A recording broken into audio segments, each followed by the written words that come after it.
Non, il y a 0 vote. Aucun vote.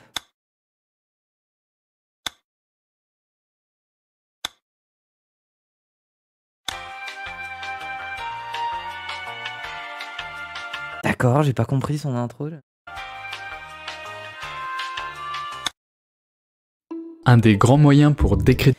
D'accord, vas-y, beau programme vous faites, je sens un stream de qualité.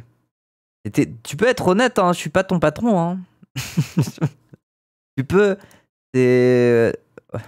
Crédibiliser tout ce qui est écolo, c'est de dire... Il y a PDH en même temps, on fait quoi? Ah merde!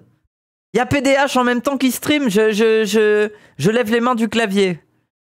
Pardon, j'avais pas vu. C'est quoi l'émission? Ah, le 7 octobre, une émission sur cette... Ah putain, mince. Putain, mais je devrais pas streamer en même temps. C'est vrai que... Ouais. Et en plus, je suis blanche. Je suis blanche et j'ai de la culpabilité pour l'esclavage. Donc en plus, pourquoi je stream en même temps? Ouais, flagelle-toi, ouais, je devrais faire... Y'a pas un noir dans le coin pour que j'embrasse ses pieds, là? Je suis une merde. Y'a Wissam aussi, oui. Bref, bah oui, mais c'est pas grave, on stream en même temps, c'est pas grave. Y'a Dofla, oh merde, putain, ouais, c'est... Je devrais, en tant que blanche culpabilisée, je devrais laisser ma priorité à d'autres streamers racisés, parce que, vous savez, genre, c'est dur pour eux, quoi.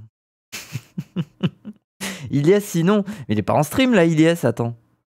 Qu'est-ce qu'il ferait à cette heure-ci, là? Non, il est pas en stream, n'importe quoi. D'ailleurs, il stream, Ilyes, ou pas? Les gens, que j'ai pas de nouvelles de lui. Il stream en ce moment ou pas, Ilyes? Merci pour le sub offert à travail de Harbi. Merci beaucoup. Est-ce qu'il stream en ce moment? Il a déjà streamé toute la journée hier. Ah bah ça va. Il a streamé hier. Ah bah c'est bien. Ça va. Il existe. Oui, ça me rassure alors. Bon allez. Que l'écologie, c'est un truc de bobo. La possibilité donnée aux bobos d'aller faire leurs courses à la ferme dans le cadre des circuits courts. Oh putain, mais comment il bouge? Il me fascine, Sarkozy. Donnée aux bobos d'aller faire leurs courses à la ferme. C'est vraiment, on dirait un oiseau, quoi. Je sais pas comment dire. Dans le cadre... Il est un peu comme une poule. Vous savez, des redressements de buste, la tête, elle a l'air un peu déconnectée du corps. Des circuits courts. Alors, le terme de bobo est hyper ancré dans le langage courant. Et pour comprendre pourquoi il permet de... Mais lui, notre Trump. Ah oui, carrément, c'est vrai. Hein. Merci Fujiyamad, merci beaucoup. Utiliser tout un tas de gens et de pratiques plus ou moins écolo, il faut regarder d'où il vient et ce qu'il nous dit. Et ça, c'est ce qu'ont fait plusieurs sociologues, dont Sylvie Tissot, dans un livre qui s'appelle « Les bobos n'existent pas ». Moi, je veux bien qu'on parte là-dessus. C'est intéressant comme truc. Est-ce que les bobos existent? On va remettre ça en question, effectivement, parce que aujourd'hui, ce qu'on appelle bobo, globalement, oui, c'est plutôt des classes moyennes. Quand on dit « Ah, les bobos de Montreuil », clairement, les bobos de Montreuil, déjà, ils habitent pas dans Paris intramuros. Hein. Ils n'ont pas un capital de fou. Plutôt des classes moyennes. Ok, partons là-dessus. Mais alors, dans ce cas-là, il va falloir m'expliquer pourquoi il existe des magasins où le jus d'orange est à 6 kilos. 6 € le litre, là. Non, 6 € le litre, c'est pas cher. 6 € la bouteille, je sais pas. Genre, pourquoi ils existent? Pourquoi ces magasins existent? Les magasins, là, de bobo, là, où tu viens avec tes sachets, t'as l'impression de faire un geste pour la planète, mais globalement, tu payes 3 fois plus des trucs de merde. Il faut être quel genre de Yankee pour faire ça, quoi. Désolé, mais pour moi, les bobos existent parce que les Biocop existent. Tous les bourgeois ne sont pas bobos. Mais qui va acheter dans les Biocop? Qui va faire ses courses au Biocop? Qui sont ces gens? Si ce n'est des bobos. Moi, je peux pas. En fait, je suis obligé de dire que, ok, les bobos n'existent peut-être pas sociologiquement tel qu'on l'entend, tel que Sarkozy l'entend, certes. Mais c'est qui les consommateurs qui vont dans les Biocop? Comment on les appelle autrement? 10 € la bouteille, oui. Moi, vous allez quoi? Vous faites vos courses au Biocop, mais vous êtes tarés. Mais vous aimez bien souffrir. Il y a des meufs, elles sont fines d'hommes. Hein, si vous voulez donner de l'argent inutilement à des gens, il y a des meufs, et des mecs d'ailleurs aussi. Je sais pas. Pour moi, Biocop, c'est vraiment un principe de fine d'homme, quoi. C'est vraiment, on va te sucrer ta bouffe, là. Non, mais attendez, c'est grave, quoi. Findom. Findom, c'est domination financière. C'est les mecs... Enfin, je dis les mecs, ça peut être des meufs, mais c'est très rare. C'est les mecs qui aiment bien qu'il y ait des dominas. Elles leur extorquent plein de sous. Financiale dominatrice, voilà, c'est ça. Mais c'est fou, hein, c'est fou, hein. Quel intérêt, hein. Moi, je veux dire, quand j'étais à Lille, j'allais dans un magasin un peu scope machin, mais ça n'a rien à voir. C'est plus un truc où c'est les fermiers du coin qui mettent leurs produits et tout ça. Et c'est pas cher. C'est même moins cher que dans certains magasins en général. Mais ça n'a rien à voir avec un Biocoop. Biocoop, tout le monde peut y aller. Ça dépend de ce que tu achètes là-bas.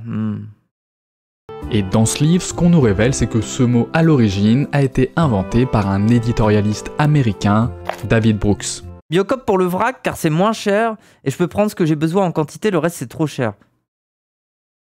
Eh vas-y, décris-moi un truc qui coûte moins cher au Biocoop. Moi j'attends. Donne-moi un truc, un aliment qui est moins cher au Biocoop. Et en attendant, train de la hype, 1 minute 30, on est à 22%. 1 minute 30 les gens si vous voulez donner, soutenir. J'avoue que... Vous voulez pas soutenir un peu? Je travaille beaucoup en ce moment. Isabelle D'Artagnan, la vidéo de Vieuxman au prochain stream, là. Je vais pas me rémunérer pour mon travail. Findom, c'est quand t'aimes te faire dominer par les Finlandais, voilà, c'est ça. Les cornflakes de fou.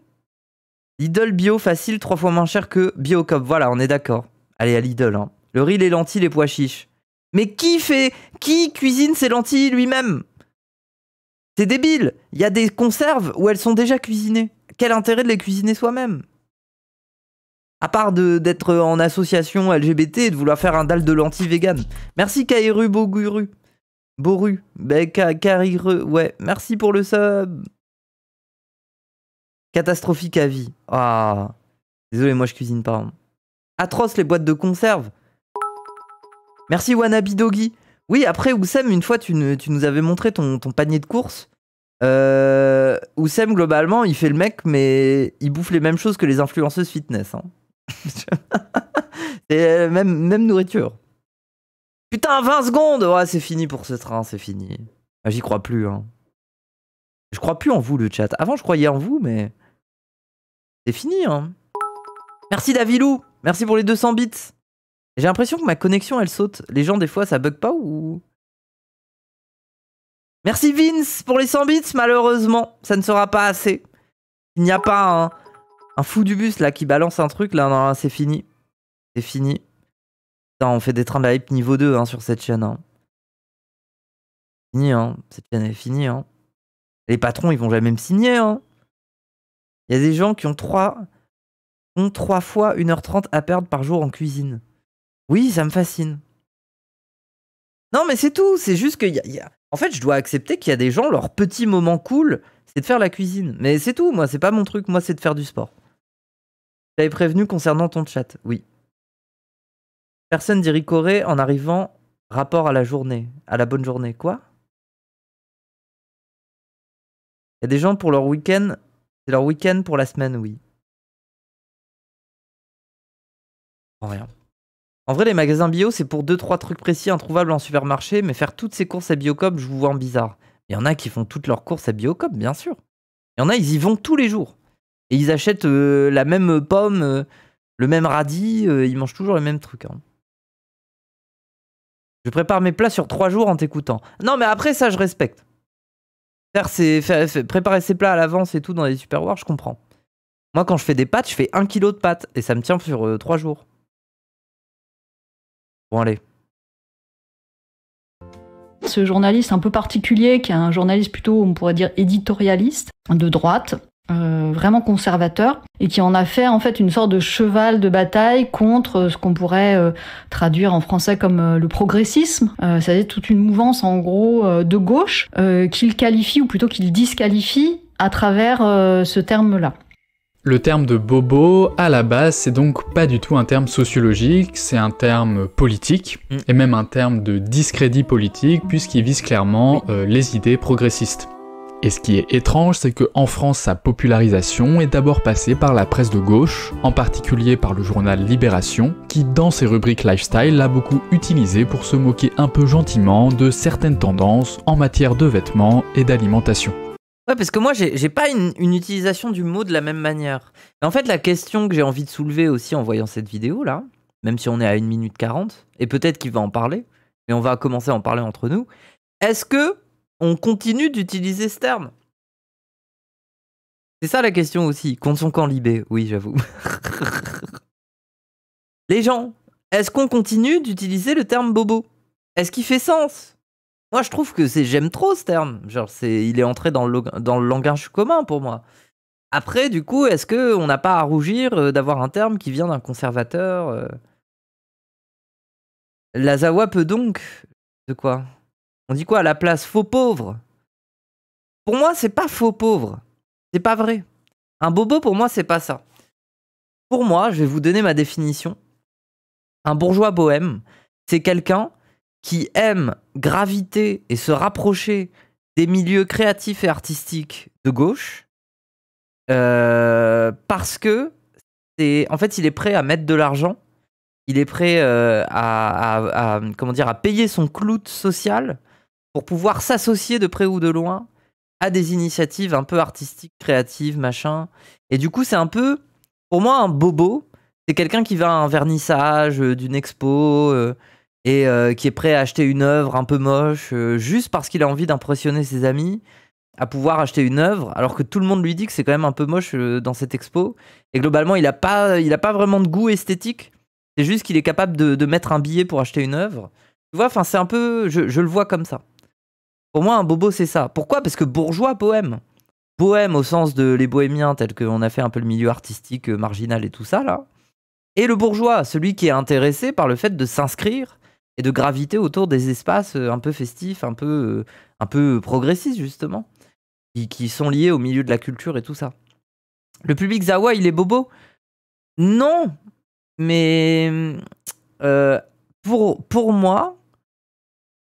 Alors, je vais le dire comme ça. Pour moi, si t'es quelqu'un qui gagne 3 ou 4 000 balles par mois et que tu vas aux Zawa Show en prenant une place flex pour impressionner tes amis, t'es quand même un peu un bobo. Tu vois ce que je veux dire? Si t'es né dans un milieu plutôt favorable et que t'as un taf à 3-4K par mois et que tu te fais quand même une conscience de gauche en allant prendre une place flex aux Zawa Show, pour moi, t'es quand même un bobo un peu. Mais après... Tant mieux. Tant mieux, parce qu'il faut des gens qui prennent des places flex et tout, genre. Le public Zawa, c'est des prolos wannabe bobo. Oui, ça dépend. Ça dépend, les gens. Je veux dire, ceux qui soutiennent le plus Zawa Prod, c'est quand même des gens avec des revenus, quoi. C'est une bobo sans argent. Les députés LFI sont des bobos, du coup. Certains peuvent avoir une sociologie de bobo. Moi, je trouve que la sociologie de bobo telle que je la décris le plus, c'est Europe Écologie Les Verts.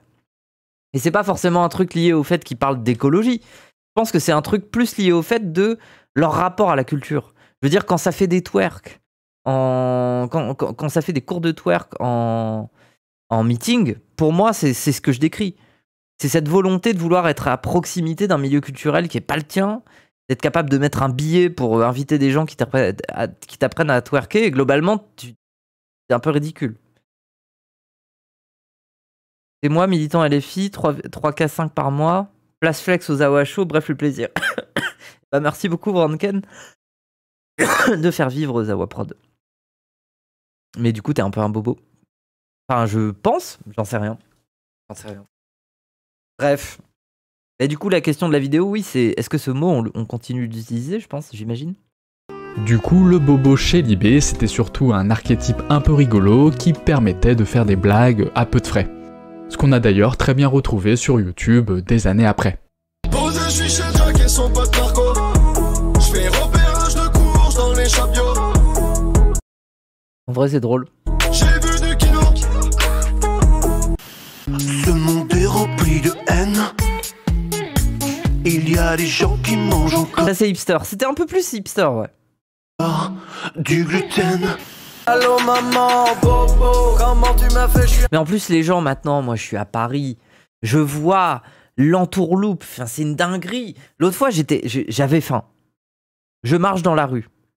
Je rentre dans une boutique. Déjà, j'aurais dû me méfier. La boutique est très épurée. Il y a juste le nom de la marque qui est collé au mur, tout est blanc, et il y a que les petits gâteaux au milieu des meubles. Et du coup, j'aurais dû me méfier. Merci Franken pour le sub offert à côté, j'aurais dû me méfier. Moi, je leur ai dit, je voudrais une part de cake et une boisson parce que j'ai faim, j'avais pas mangé de la journée. Vous savez combien j'ai payé pour une part de marbré et pour une boisson? J'ai payé 13 €. 13 €. Mais chez moi, c'est le prix d'un bon resto, 13 €. C'est une dinguerie. Combien? Bah ça, 13 €. Pour une part de gâteau et un jus d'orange. Pas étonné, lol dose. Mais non, c'est vrai. Non, mais c'est vrai. J'ai senti à quel point cette ville voulait me faire les poches. Moi, tout ce que je voulais, c'est m'acheter une part de cake. Cette ville veut mon mal, en fait. Cette ville est dangereuse. J'irai plus là, hein. C'est grave, hein. Comment tu t'es fait scam? Mais je découvre Paris. Je découvre Paris. Mais non, mais désolé, moi, c'est comme les putains de Biocop. Qui va acheter sa part de cake là-bas? Je dis ça et il y a moi qui ai acheté ma part de cake là-bas. Non, mais je veux dire, qui y va régulièrement et qui aime ça? Qui a les moyens de faire ça? Qui est le trou du cul? Qui est convaincu parce qu'il est marqué la part de cake à 7 €, sans gluten et vegan? Non, mais c'est... Parce que c'était ça le principe, hein. Si ça coûtait aussi cher, c'est parce que c'était sans gluten et vegan. Non, mais c'est... Non. Merci ton mine. Dégoûté. Quelle ville de merde, hein. Non, quelle ville incroyable. En fait, ce qui est incroyable à Paris, ça y est, c'est qu'il y a tout. Il y a tout. Mais des fois, t'habites dans le quartier où il n'y a pas tout. Et du coup, t'as le seum. Genre le 13e. Des fois, t'habites au milieu de nulle part, il n'y a rien, quoi. Bref. J'achète mes savons à Biocop parce que j'ai une peau de merde. Et tu peux aller en pharmacie. En pharmacie, tu payeras moins cher qu'au Biocop et t'auras des meilleurs trucs. Après, on boit des bières au bar alors que la canette de 8,6 est à 2,50. Donc, sommes-nous pas tous un peu bobos? La canette de 8,6 à 2,50, mais toi, t'habites où? Toi, t'habites avenue Charles de Gaulle, là, rue de la Paix, dans Monopoly. Et on t'arnaque, hein. Vous faites, j'ai des porte-clés Tour Eiffel à 20 €. Tu veux pas faire plaisir à la famille? Non. Je m'en branle. Ça coûte plus cher en pharmacie, je sais, c'est fou. Non, non, non, non, ça, en pharmacie, tu peux trouver des bons trucs pas chers, hein. C'est cher de 5 à 8,6. Bah oui, ça me paraît trop cher. Pour moi, une 8,6, c'est genre 1,20 €. C'est 1,80 grand max. Oui, voilà, on est d'accord. Oui, et puis en plus, c'est pas bon, c'est bon. Arrêtez de boire de la 8,6 pour entretenir le cliché. Je suis sûr, il y en a certains, vous aimez bien vous rasser un la 8,6 parce que vous vivez au travers de cette esthétique de doomer, clope roulée. Et vous aimez bien vous mettre des murges à la 8,6, mais sincèrement, c'est dégueulasse. Faites pas ça, les gens. Moi, je buvais de la 8,6 quand j'avais 15-16 ans. Et je buvais ça parce que j'avais rien. J'avais pas de sous.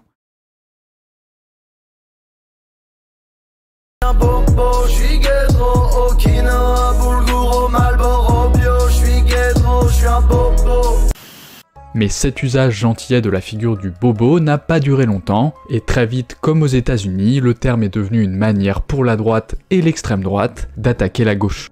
On l'a retrouvé dans la bouche de Nicolas Sarkozy, il a été aussi beaucoup utilisé par Marine Le Pen. Lui, c'est un énorme bobo milliardaire. Et on le retrouve aujourd'hui beaucoup chez les influenceurs d'extrême droite. Ah, elle parlait comme ça de Xavier Niel, hein, c'est marrant. Il n'y a pas plein de petites bourgeoises, bobos même, qui s'amusent à faire plein de voyages et qui foutent tout ça sur Instagram. Et du coup... Putain, lui, c'est qui, lui? C'est Consul Pazon, c'est ça? Putain, lui, j'ai déjà regardé 2-3 vidéos, là, le sujet m'intéressait, mais il apporte rien, ce gars, en fait. Il se contente de mettre des vidéos à la suite. Putain, je suis en train de parler du métier de streamer. Mais non, mais je sais pas, il apporte rien, quoi. En gros, il est là, il dit « Ah, regardez, ce mec-là a fait ça. » Il monte une vidéo, quoi. Il encule Cro-Blanc. Ouais, après, ça, c'est facile. Déjà, Cro-Blanc le souhaite, visiblement. Et ensuite, c'est un peu facile d'enculer Cro-Blanc, je trouve. Après, Cro-Blanc, quand même, pour un mec autant ostracisé à l'extrême droite, il a quand même bien joué ses cartes. Hein. Il aurait pu se faire dégager facilement. Hein. La barre est trop basse, oui, voilà. Mais il a quand même joué ses cartes, Cro-Blanc. Hein. Bref. C'est le moment de la vidéo où je dois vous faire une petite confession qui est que je suis... Et moi, je trouve ça magnifique parce que tous, là, tout ce petit milieu, ils se sont nourris des tripes de Psyodélique. C'est-à-dire qu'ils ont... Ils se sont rapprochés de Psyodélique, ça leur a donné du clout, et maintenant Psyodélique, ils se régalent de ces tripes, quoi. Genre, ça y est, c'est leur pute. Leur pute à tous. J'ai un peu l'impression, quoi. Puis son procès, ça va être ridicule. Hein. Le procès de Psyodélique, les gens, c'est Divisio. Son avocat, le cabinet d'avocats, c'est le cabinet de Divisio. Ils ont pris le dossier, ils avaient jamais pris un dossier comme celui-ci. C'est ridicule, hein. C'est un petit milieu de trou du cul. C'est quand son procès? Bonne question, je sais pas du tout. Moi, ce que je sais, vu que j'ai vu Calévision là, les derniers jours, il m'a parlé un peu du procès de Daimon. Là, pour l'instant, il y a eu, apparemment, il y a eu les témoignages en quelque sorte. Et globalement, le procès de Daimon est facile. Ça veut dire que Stéphane Edouard est indéfendable. Ça va être vite fait, quoi. Ça va être vite réglé. Merci Erwan Castoflex, merci beaucoup. Consul, c'est juste un sbire. Ouais, un peu, on dirait. Et du coup, c'est le moment de la vidéo où je dois vous faire une petite confession qui est que je suis probablement moi-même un énorme bobo. C'est pas contre la Thèbes. Non, c'est contre le procès de... Ah si, quoique, le procès de Psyodélique, c'est la tronche en biais. Y a qui d'autre? Y a dans l'équation, il y a le fou allié. Je sais plus. J'ai complètement oublié. Je sais pas. Genre de procès, je m'en branle un peu. Hein. Moi, j'espère juste que je vais jamais me taper un procès un jour parce que j'y connais rien, moi. En fait, c'est pas mon milieu social. Hein. Moi, j'ai jamais connu un de mes proches qui a fait un procès à quelqu'un. Hein. On fait pas de procès chez nous. Hein. Je sais pas, hein, c'est vraiment pas ma culture. Donc en fait, moi, je serais perdu. Si demain on me fait un procès, je sais pas comment me défendre. Je sais pas ce que je dois faire. Est-ce que je dois appeler un avocat? Je sais pas. Bon, après, j'ai un avantage, c'est que si Chine a sa voix prod, si jamais j'ai un problème un jour, c'est... Bon, je pense que l'avocat sera pas trop mal. je pense que ça devrait aller. Donc bon. Je me demande juste, Dai, il va avoir full remboursement? Je sais pas. Peut-être. T'en fais pas, t'as Zawa Prod derrière toi. Oui, voilà. Mais pas encore, hein, c'est pas encore officialisé, mais oui. Ah, vous faites, ça sert à ça, la Zawa Prod, ils te prendront un avocat. Ah bah oui. Et je pense qu'il y aura un bon baveux. Je pense Zawa Prod, un bon baveux quand même. Hein. Il y a 666 viewers. C'est un signe. Car cette vidéo est sponsorisée par Ecosia. Alors vous le savez peut-être déjà, mais Ecosia est un moteur de recherche qui, comme les autres moteurs de recherche, vous permet de trouver tout un tas de trucs sur les internets. Et bien sûr, comme les autres moteurs de recherche que vous connaissez, il est entièrement gratuit et il génère des revenus publicitaires. Mais la différence avec Ecosia, c'est que tous ces bénéfices servent à financer des projets écologiques. Car le grand but d'Ecosia, c'est de favoriser... Et ça marche vraiment, ça? Ils le font vraiment de planter un arbre à chaque fois, là? La reforestation. Ce que ça veut dire concrètement, c'est que l'argent que vous générez avec vos recherches est investi dans des programmes de plantation et de protection des arbres. La sponsor compte son camp un peu. Oui, bon, après, y a pire. Hein. Et ça, c'est quelque chose que vous pouvez vérifier, puisqu'Ecosia publie sur son site ses rapports financiers annuels. Vous avez donc une traçabilité qui vous permet de vous assurer que tout ça sert bien à planter des arbres. Bref, ça vous coûte rien, ça vous permet de soutenir des projets qui... NoID, ils ont été rachetés par Google. Waouh, ça veut dire que le truc n'a plus aucun sens. Hein. Globalement, mais quel intérêt? Quel intérêt d'avoir un moteur de recherche qui plante des arbres, de se faire racheter par Google qui a un moteur de recherche qui ne plante pas d'arbres. Genre c'est... J'imagine, ont du sens pour vous, donc je vous invite, si vous êtes intéressé à l'installer sur votre navigateur ou à télécharger l'appli, et pour ça je vous mets évidemment un lien en description. Donc, je vous disais, le terme de bobo s'est très vite diffusé dans le Fake news, ils n'ont pas été rachetés par Google, ok. Champ politique et médiatique français. Et si ce terme a eu autant de succès, c'est... C'est lent, Ecosia, c'est normal, la connexion elle passe par les arbres. Et des fois il n'y a plus d'arbres, et du coup la connexion elle est lente. Qu'il renferme une idée qui est à la fois très efficace et très parlante, et cette idée, c'est ça. Eurydice, va me chercher ton frère et tu me prends du lait de soja, d'accord? Merci. Oui, donc c'est très important, vous savez. Mais je suis désolé, ces gens-là existent. Cette tendance à appeler ces gamins Aristide, Eurydice, Siméon, je ne sais quoi, et de les retrouver dans ces putains de magasins au rayon soja, à demander à leurs gamins d'aller leur chercher, je sais pas moi, une tourtelle IPA, je sais pas quoi là. Non mais ça existe. On les a tous vus ces gens. Vous avez de manger Apolline, Lysandre, les bio aujourd'hui. Il est temps Alceste, va me chercher le lait de soja. Non mais c'est vrai. d'avoir une réelle prise de conscience, vous savez, il faut que les gens fassent un geste pour la planète. Très accurate, hein. Moi je suis désolé, c'est même pas, on n'est même pas dans la caricature dans ce sketch. Hein. Lysandre c'est corse hors sujet. Clitorine. Non, il n'y a pas de bobo qui appelle leur gamin clitorine. Amphélise. Ça existe ça? Lysandre c'est Calivision. Bah oui, je sais, c'est pour ça que j'ai fait la blague. Ah, les fans de Cali là. Cali s'est pris une balle perdue, je vais l'avertir. Je vais sur le Discord de Cali. Je vais lui mettre le timecode. C'est bon. Virgile, Ampouline, Célestin, Zéphyr. Ah ouais. Vous l'avez compris, ce que la notion de bobo capture et met en avant, c'est donc l'idée qu'il y aurait une contradiction entre d'un côté les petits gestes écologiques valorisés par les bobos, et de l'autre leur mode de vie qui resterait hyper polluant. Le bobo, c'est donc avant tout un hypocrite. C'est quelqu'un qui se drape dans les idées progressistes. Oui mais est-ce que c'est faux? En fait c'est ça le truc aussi, c'est qu'il y en a, c'est le cas. C'est ceux qui sont là en mode, oui, l'écologie, le truc carbone et tout, et après on les voit faire des posts où ils sont en mode, oh, j'ai voulu convaincre ma mère de ne pas prendre l'avion pour la 17e fois cette année. Bah oui, bah c'est... Moi ça me fascine un peu, genre c'est... Mais cette sociologie existe pour moi. Moi j'ai besoin de me dire que les bobos existent. Mon cœur de prolo a besoin d'avoir un peu de haine de classe. J'ai besoin d'avoir de haine de... J'ai besoin. Ne me retirez pas les bobos. Sinon, je sais plus sur qui m'énerver, moi. Mais qui, parce qu'il est privilégié... Est-ce qu'ils sont si importants? Ah bah non. Ah non plus. Pour moi, c'est des gens qui ont du pouvoir socialement. Des bourges. Après, ils sont limités, quoi. Ils ont certainement pas des leviers institutionnels, en général. C'est des gens pris au cœur de...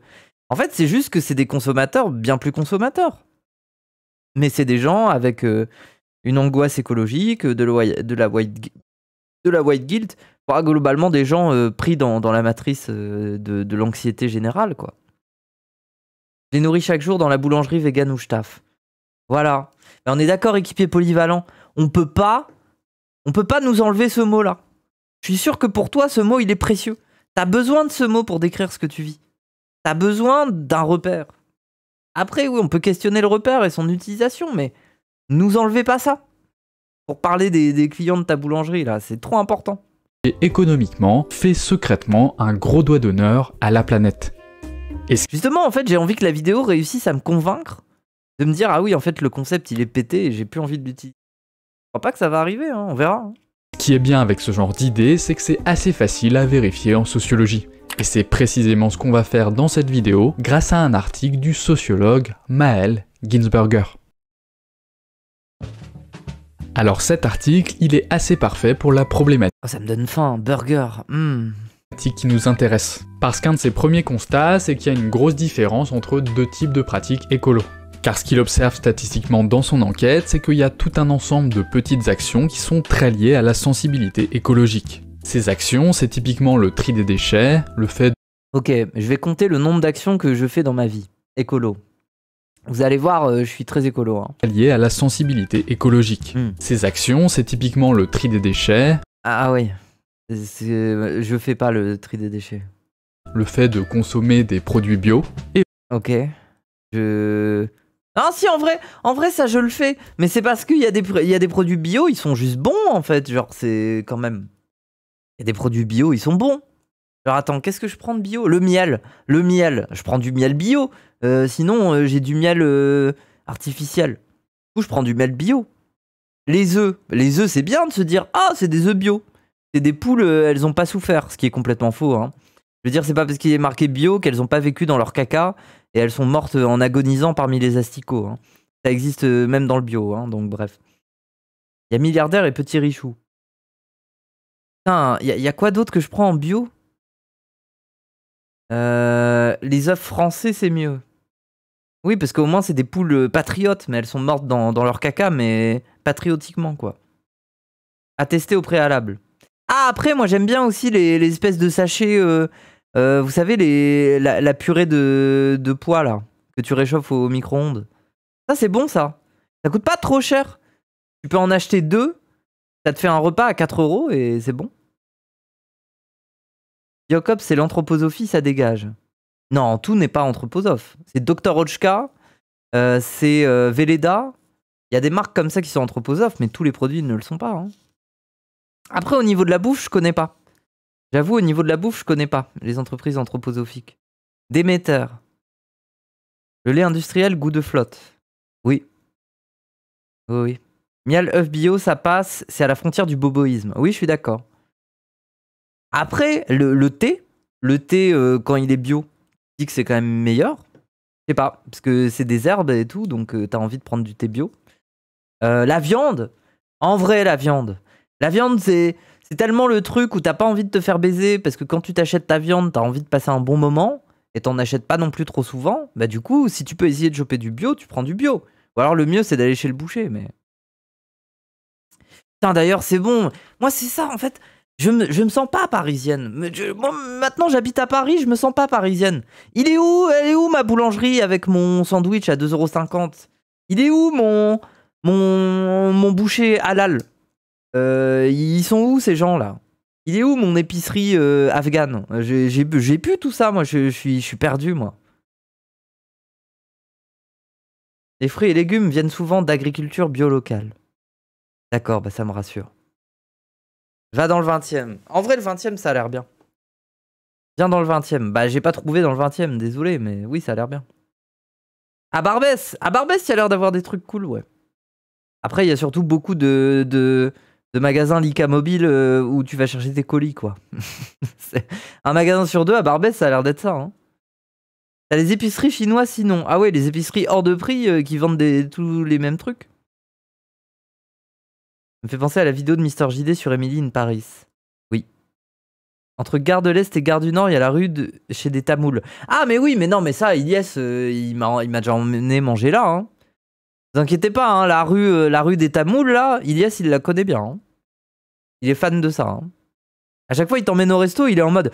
Alors, il ne faut pas manger, c'est les Indiens du Nord. Les Indiens du Nord sont des arnaqueurs, alors que les Indiens du Sud... C'est la bonne franquette, ça ne coûte pas cher et c'est très bon. Voilà, il répète ça à chaque fois qu'il t'emmène dans un resto indien. T'aurais. La Goutte d'Or, c'est pas mal dans le même coin. Ah, la Goutte d'Or, je connais mal encore. Mais oui. J'y suis allé qu'une seule fois, je crois, à la Goutte d'Or. Elle a dit les épiceries chinoises se ressemblent comme les commerçants. Mais non, j'ai pas dit ça, j'ai dit qu'ils vendent tous ces mêmes produits. C'est sûr que si tu sors de ton 7e arrondissement uniquement pour aller t'encanailler du côté des Zawa Prod, à côté de Rivoli, tu trouveras pas de sandwich à 2,50 €. Putain, c'est vrai. Et oui, je suis une merde, je devrais quitter mon 7e arrondissement, c'est vrai. Et aussi le fait d'essayer de réduire ses dépenses en énergie. Toutes ces pratiques, c'est ce qu'il appelle l'écologie du geste. Non mais ça me fascine. Moi le chauffage... Regardez, il est là mon radiateur, là. Regardez, il est là. Vous voyez l'interface du radiateur? Je l'ai allumé sur 25 degrés en légende. Je l'ai allumé sur 25 degrés en légende. Parce que on est en début octobre. Je m'en bats les couilles. Je vais prendre ce plaisir de chauffer ma pièce dès octobre. 25 degrés, mais t'es folle. Mais c'est un radiateur d'appoint. C'est un radiateur c'est un bain d'huile. Quand tu mets 25 degrés, il fait pas vraiment 25 degrés. T'en as conscience. C'est abusé, lol. Mais les gens, mais comment... Vous pouvez pas me juger. Moi, j'ai vécu dans des appartements où je dormais à même le sol sur un matelas. Il y avait des cafards, il y avait des souris, il y avait des voisins complètement fous. La porte du balcon ne fermait pas et le chauffage ne fonctionnait pas. Il faut que je l'explique comment. Moi, mes hivers là-bas... Je les ai passés avec 2 plaids et un pull sur les épaules. Ok, Cosette. Bah oui! Les cafards, c'est rien. Oh, c'est pas tant un problème que ça, mais qu'est-ce que c'est sale. Et qu'est-ce que tu te sens mal psychologiquement quand t'as des cafards? Tu te sens mal psychologiquement. Et c'est sale, tu vois. Enfin, je sais pas. C'est tellement pas rien. Bah oui. Non, mais la porte du balcon fermait pas. On avait l'air frais de l'hiver, alors qu'il faisait -5, -10 degrés, qui rentrait chez nous dans le salon. On pouvait pas fermer la porte. La porte, elle était cassée. Du coup, on la mettait contre le balcon, mais ça laissait passer l'air quand même, quoi. Les Thénardier, ces voisins un peu fous. Ah non, mais les gens. Si je vous raconte les histoires avec ce voisin, là, vous allez être fous. Hein. Merci, Jarakaf. C'était un voisin, il frappait ses gosses. Il était sous tutelle psychologique. Pour éviter que la personne de sa tutelle voie qu'il fait du mal aux gosses, il allait pas voir de médecin pour les soigner. Il appelait des potes qui allaient en pharmacie pour aller chercher des Doliprane à sa place. Et du coup, ses potes lui filaient des Doliprane et tout ça. Non mais les gens, c'est... Ah ouais, chaud. Bah oui, c'est... C'est ça d'être au fin fond du trou d'une ville pauvre du Nord. C'est ce genre de personnage que tu croises, quoi. Ouais, c'était fascinant, hein, mon quartier. Des personnages fascinants. Il y a des gens, genre par exemple, il y a une grand-mère, elle était hyper voûtée. C'est-à-dire que c'était vraiment un angle droit. Et tous les jours, elle allait essayer de gratter des bières à l'épicerie du coin. Et l'épicier, à chaque fois, il l'a chassée au bout d'un moment parce qu'elle payait jamais, hein, elle voulait chourer des trucs. Au bout d'un moment, il voulait la chasser, il dit « Allez, dégage, là, là. » Je crois que la dernière fois que je l'ai vue, c'est il y a 2 ans, puis après, je l'ai plus vue. Je crois qu'elle est morte, hein. Elle doit être morte, hein. Mais c'était une femme, elle devait avoir genre 50 ans. Mais elle était vraiment, c'était un angle comme ça, quoi. Elle marchait comme ça dans la rue, quoi. Et elle est morte, quoi, je pense. Bon. Tu te doxes, c'est extrêmement Tourcoing-Core. Non. Non, non, non. C'est parce que tu connais pas les quartiers de Lille. Et moi, je peux me doxer, j'y habite plus. Moi, j'habitais du côté de Collier et de Fives. Voilà. Ça sent le Fives, ça. Ah oui. Ses dépenses en énergie. Toutes ces pratiques, j'ai grandi là-bas, moi. C'est ce qu'il appelle l'écologie du geste. Et alors cette écologie, elle vous dit forcément quelque chose. Car c'est l'écologie qui est promue par les institutions publiques et privées. Fives, maintenant, c'est bobo. C'est en train de se gentrifier, mais il y a des endroits bobo et il y a des endroits où c'est le peuple, en gros. Non, mais c'est vrai. C'est-à-dire qu'ils ont refait des logements, mais ils les ont fait un peu à l'écart de Fives. Et les gens, ils restent un peu entre eux et ils se mélangent pas à la population. Enfin, c'est un peu bizarre comme situation. Fives, c'est Lille. Ça devient Lille. Bien sûr. Mais il y a quand même le périph' qui... Enfin, t'as conscience que si tu veux aller à pied à Lille, tu passes au-dessus du périph', quoi. Donc c'est pas vraiment Lille non plus. Le plus beau quartier. Ah, moi, j'aime trop mon quartier. Fives, oui. J'aimais trop mon quartier. J'y ai grandi, je l'aime beaucoup, genre... Forcément quelque chose. Car c'est l'écologie qui est promue par les institutions publiques et privées, c'est l'écologie qu'on retrouve dans nos gouvernements, chez des grandes figures comme Nicolas Hulot ou Pierre Rabhi, bref, c'est l'écologie Pierre Rabhi, hein. officielle. Et cette écologie, elle émerge dans les années 2000 sous la forme de ce que le sociologue Jean-Baptiste Comby appelle une morale éco-citoyenne. Dans les années 2000, c'est l'avènement de ce qu'on appelle la morale éco-citoyenne, qui va donc venir individualiser ce problème. C'est intéressant d'avoir ce terme-là pour en parler. Ah, il était chez Daf Duff, ce gars, ok. Collectif qu'est la question climatique. Et donc, du coup, à partir de là, les enjeux écologiques vont être... Il stream encore, Daf Duff, ou pas? D'ailleurs, c'est fini ou pas? J'avais l'impression que c'était un peu fini, Daf Duff. En tout cas, les streams. Ou alors, je me trompe, hein. Il est bien, lui. Bon, bah, je te fais confiance, Ban. Il charbonne de ouf. Non, il stream encore. Ah, ok, pardon. Il stream encore. Oui, je suis désolé, j'ai pas capté. Il continue, ok. Et oui. Et Ban, il stream ou pas? Attendez, je vais vérifier, je vais faire la prof, là. Est-ce qu'il stream? Est-ce qu'il travaille, lui? Ban. C'est quand son dernier stream? Pourquoi on voit pas? Diffusion précédente. Aucune vidéo. Comment ça? Ban. Nope. Mais Ban. Ah, après, il a repris les études. Hein. C'est vrai que t'as repris les études. Mais c'est pas tous les jours, les études. Tu peux streamer certains jours, non? Je sais pas. Désolé. Non, pardon, je te mets la pression. J'arrive pas à gérer le rythme. Oui, je suis désolé, je te mets la pression, mais c'est juste... J'aime bien, moi, que tu streams. J'aime bien. Climatique. Et donc du coup, à partir de là, les enjeux écologiques vont être déplacés de la sphère publique, des problèmes politiques relevant de l'action collective, à la sphère privée, des affaires de la morale, supposées relever de l'action individuelle. Et ça, c'est la dépolitisation. Et cette morale éco-citoyenne, il y a tout un tas de pratiques qu'elle a pas pris en compte pendant longtemps. Ces pratiques, statistiquement, elles sont beaucoup moins liées à la sensibilité écologique et elles font partie de ce que Maël Ginsberger appelle l'écologie de la frugalité.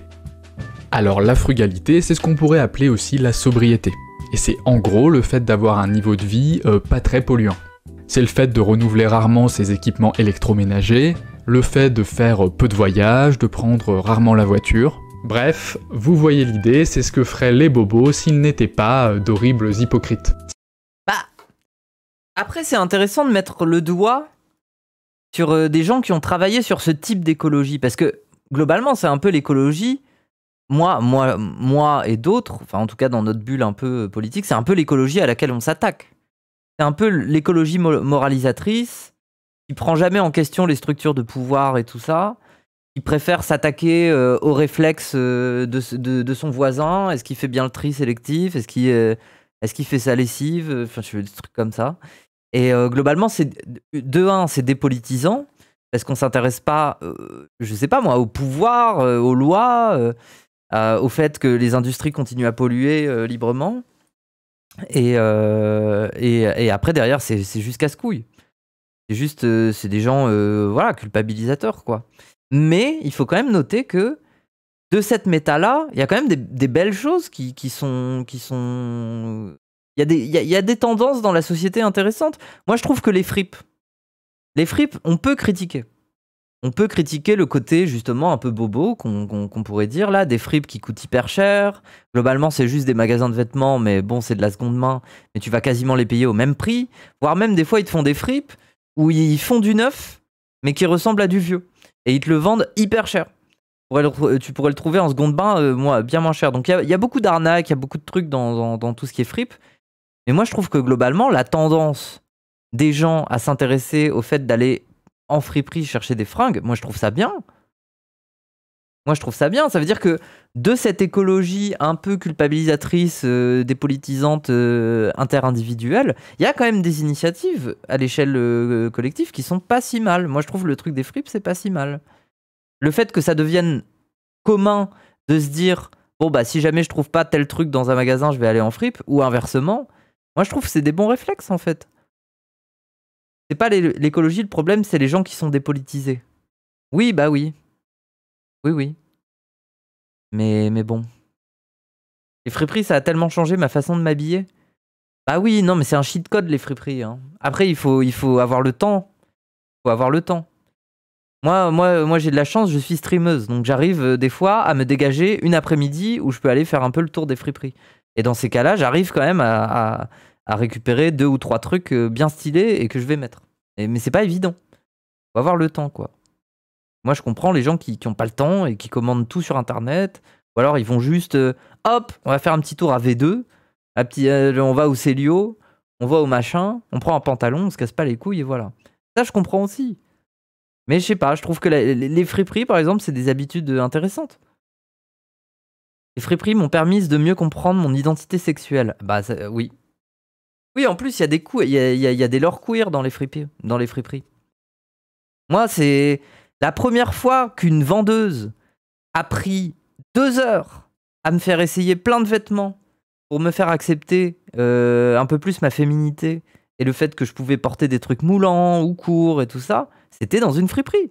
C'est une vendeuse, j'ai été la voir et je lui ai dit, bon, je suis une meuf trans, j'ai du mal avec mon corps, j'ai besoin d'aide. Elle m'a dit ok, elle a pris 2 heures. Et pendant 2 heures, elle me filait des fringues, elle me faisait essayer des trucs. Et elle m'a vraiment aidé à développer mon style, en fait. Elle m'a aidé à prendre confiance en moi. Donc ça, ce genre d'expérience, tu les trouves en fripe, quoi. Il y a des friperies queer, hein. Allez voir vos queers de friperie, là. Déstigmatiser la GP en friperie, oui, de fou. Oui. De toute façon, l'autogynéphilie, moi, je pars du principe que ça concerne aussi les femmes cis. Voilà, c'est tout. Partons du principe que ça existe, mais partons du principe que ça concerne aussi les femmes cis. Voilà, on est quitte. C'est pour ça que cet article est vraiment parfait. Parce que l'archétype du bobo joue précisément sur cette tension entre les petites actions écolo et l'impact environnemental du niveau de vie. Et ça, c'est une réalité que Maël Ginsberger a mesurée statistiquement. On va donc pouvoir comprendre grâce à lui la réalité qui se cache derrière le... Désolé, je recoupe. Vous vous rendez compte quand même, Blanchard? Imaginez, on retourne 50 ans en arrière, on va le voir et on lui dit « En fait, ta théorie qui est transphobe, plus tard, elle va être utilisée sur des discords ornipostes où les gens, ils aiment trop s'identifier à des autogynéphiles parce qu'ils trouvent ça un peu dégradant d'être des cooners qui se branlent sur le fait d'être féminin. » Voilà. Vous pensez qu'il serait heureux? Moi, je pense qu'il serait un peu choqué. Blanchard, oui, Blanchard, c'est lui qui a fait la théorie des AGP et des HSTS. Impact environnemental du niveau de vie. Et ça, c'est une réalité que Maël Ginsberger a Bon bref, là on parle d'écologie. Mesurée statistiquement. On va donc pouvoir comprendre grâce à lui la réalité qui se cache derrière le fameux cliché du bobo hypocrite. C'est quoi ces lettres? AGP, ça veut dire autogynéphile, ça veut dire personne qui transitionne parce qu'elle est excitée sexuellement à l'idée d'être une femme. Et HSTS, ça veut dire vrai homosexuel transsexuel. En gros, c'est ça que ça veut dire. Et ça veut dire que c'est une personne qui est tellement homosexuelle qu'elle change de sexe parce qu'elle est hyper homosexuelle. Et voilà. Donc en gros, la théorie de Blanchard, c'est que si tu n'aimes pas les hommes de façon sexuellement très forte, et que tu as besoin de devenir une femme pour leur plaire, alors tu n'es pas une vraie personne trans. Voilà. C'est ça la théorie de Blanchard. Ce qui est pas ouf. Mais il y a encore des gens aujourd'hui pour la reprendre. Hein. Je veux dire, dans Transmania, là, le bouquin de Moutot et Stern, il y a des trucs un peu blanchdistes. Hein. Ça reste un truc. Hein. Et après, chez nous autres queer et tout ça, on aime bien récupérer ces termes-là pour rigoler. Histoire de dire, ah bah oui, je suis autogynéphile, machin, c'est rigolo. Alors déjà, ce qu'on peut dire grâce à l'enquête statistique qu'il utilise, c'est que le constat sur le péril écologique est très largement partagé par les Français, puisque 81% d'entre eux estiment que c'est vrai, ou plutôt vrai, que la vie moderne nuit à l'environnement. Oui. Mais derrière ce constat partagé, on a des pratiques et des préoccupations éco-citoyennes très inégales. Et c'est ici qu'il faut parler du rapport à l'écologie des classes populaires. Et s'il faut en parler, c'est notamment que derrière la figure du bobo se cache un autre archétype. Cet archétype, c'est le prolétaire qui n'aurait pas d'autre choix que de polluer et qui en aurait marre de la morale écologiste. La disqualification. Après, c'est pas faux, hein. Les gilets jaunes, c'est un peu ça. Hein. Je veux dire, ils sont pleins de la taxe, ils sont pleins de l'augmentation du prix de l'essence. Ils sont pas pleins du fait de polluer avec leur bagnole. Hein. Ils ont pas le choix, c'est vrai. Genre, oui. Gilets jaunes, bah un peu. Du bobo sert à dire en gros moi je suis le peuple, moi je défends le peuple. Je pense que c'est pour ça aussi que les gilets jaunes étaient un objet politique un peu compliqué pour les partis au début, parce que justement on était entre le soulèvement légitime populaire et quelque chose d'un peu je sais pas, conservateur chelou. Enfin c'était ça qui est intéressant dans les gilets jaunes, quoi, c'est que le peuple est descendu dans la rue avec toutes ses spécificités. Alors après, on a pu lui coller plein de clichés, on a dit que c'était des antisémites, on a dit plein de choses. Hein.